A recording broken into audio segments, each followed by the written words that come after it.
semuanya, perkenalkan nama saya Jerry Hernis dari Prodi Bisnis Digital Fakultas Ekonomi dan Bisnis dengan NIM 240907501014 akan memaparkan materi mengenai kedudukan dan fungsi bahasa Indonesia. Bagian yang pertama yaitu kedudukan bahasa Indonesia, di mana kedudukan bahasa Indonesia ini terbagi menjadi dua bagian, yaitu yang pertama kedudukan bahasa Indonesia sebagai bahasa nasional, dan yang kedua kedudukan bahasa Indonesia sebagai bahasa negara. Yang pertama, kedudukan bahasa Indonesia sebagai bahasa nasional.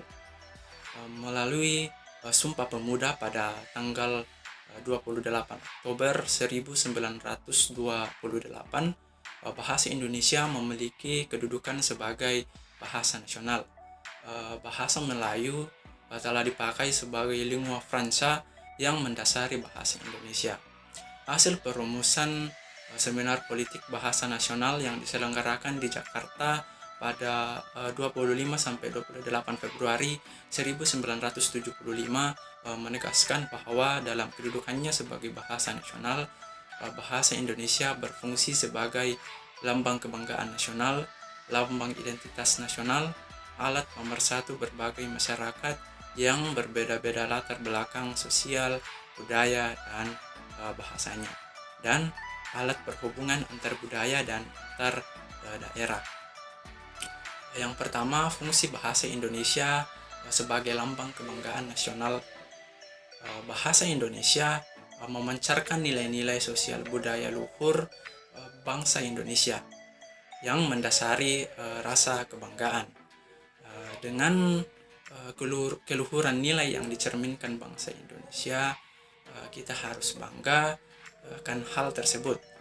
Kita harus menjunjungnya dan kita harus mempertahankannya.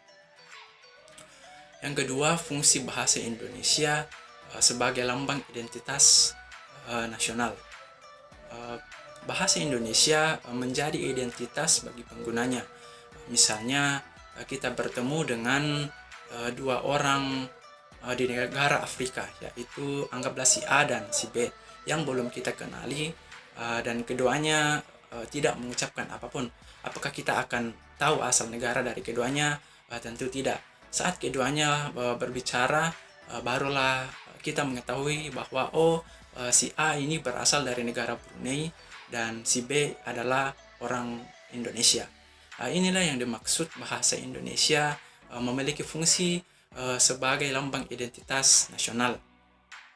Lalu yang ketiga, fungsi bahasa Indonesia sebagai alat pemersatu berbagai masyarakat yang berbeda-beda latar belakang sosial, budaya, dan bahasanya. Memungkinkan masyarakat Indonesia yang beragam latar belakang sosial budaya dan berbeda-beda bahasanya dapat menyatu dalam kebangsaan, cita-cita, dan rasa nasib yang sama. Yang keempat, fungsi bahasa Indonesia sebagai alat perhubungan antar budaya dan antar daerah. Bahasa Indonesia sering kita rasakan manfaatnya di dalam kehidupan kita sehari-hari. Dengan bahasa Indonesia, kita dapat saling berhubungan dalam segala aspek kehidupan. Lalu kita lanjut pada bagian yang kedua, yaitu kedudukan bahasa Indonesia sebagai bahasa negara.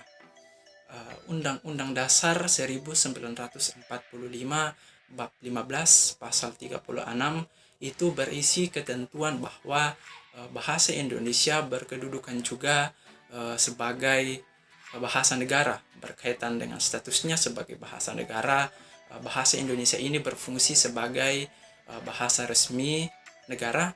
Lalu yang kedua, bahasa pengantar resmi di lembaga-lembaga pendidikan. Lalu yang ketiga, bahasa resmi dalam perhubungan tingkat nasional.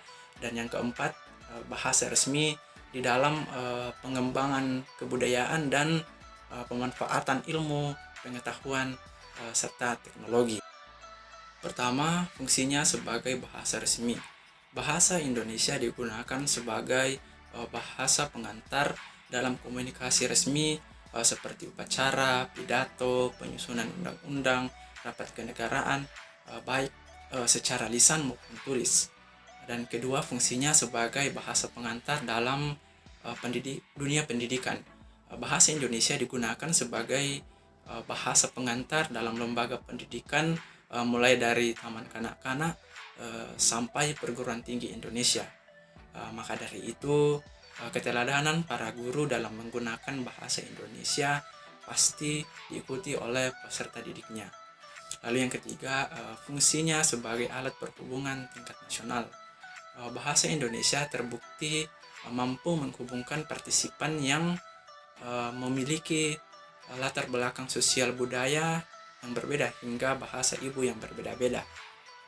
Hal itu mewujudkan jalinan komunikasi yang baik antar individu, antar kelompok, atau antar komunitas.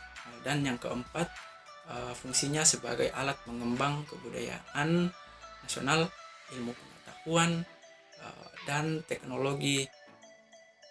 Bahasa Indonesia mampu memperluas ilmu pengetahuan dan teknologi modern melalui penerjemahan sajian dari pelajaran di lembaga-lembaga bahasa Indonesia menjadi bahasa terpenting di negara Kesatuan Republik Indonesia. Kita lanjut pada bagian yang kedua, yaitu fungsi bahasa Indonesia. Nah, fungsi bahasa Indonesia ini dapat dibagi menjadi dua bagian, yaitu yang pertama fungsi bahasa secara umum dan yang kedua secara khusus. Yang pertama, fungsi bahasa secara umum. Secara umum, bahasa mempunyai 4 fungsi, yaitu yang pertama sebagai alat untuk mengungkapkan perasaan atau mengekspresikan diri. Yang kedua, itu sebagai alat komunikasi. Yang ketiga, alat berinteraksi dan beradaptasi sosial.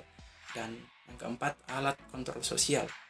Fungsi pertama itu bermakna bahwa dengan bahasa kita mampu mengungkapkan gambaran atau maksud ataupun gagasan dan perasaan kita melalui bahasa kita, dapat menyatakan secara terbuka segala sesuatu yang tersirat dalam hati dan pikiran kita. Fungsi kedua itu menyatakan bahwa bahasa merupakan saluran maksud seseorang yang melahirkan perasaan dan memungkinkan masyarakat untuk saling bekerja sama. Fungsi yang ketiga yaitu adalah sebagai alat berinteraksi dan beradaptasi sosial. Fungsi ini menyatakan bahwa pada saat beradaptasi di lingkungan sosial, seseorang akan memilih bahasa yang digunakan tergantung situasi dan kondisi yang dihadapi. Fungsi keempat ini menyatakan bahwa sebagai alat kontrol sosial, bahasa mempengaruhi sikap, tingkah laku, serta tutur kata seseorang. Kontrol sosial dapat diterapkan pada diri sendiri dan masyarakat. Yang kedua, fungsi bahasa secara khusus. Fungsi bahasa secara khusus adalah sebagai alat untuk yang pertama itu mengadakan hubungan dalam pergaulan sehari-hari, mewujudkan seni atau sastra. Yang ketiga, untuk mempelajari bahasa-bahasa kuno. Dan yang keempat, untuk mengeksploitasi ilmu pengetahuan dan teknologi. Adapun fungsi bahasa Indonesia dalam konteks ilmiah. Nah, dalam penulisan ilmiah, bahasa merupakan hal yang sangat penting. Karena itu kita harus sebaik mungkin menggunakannya.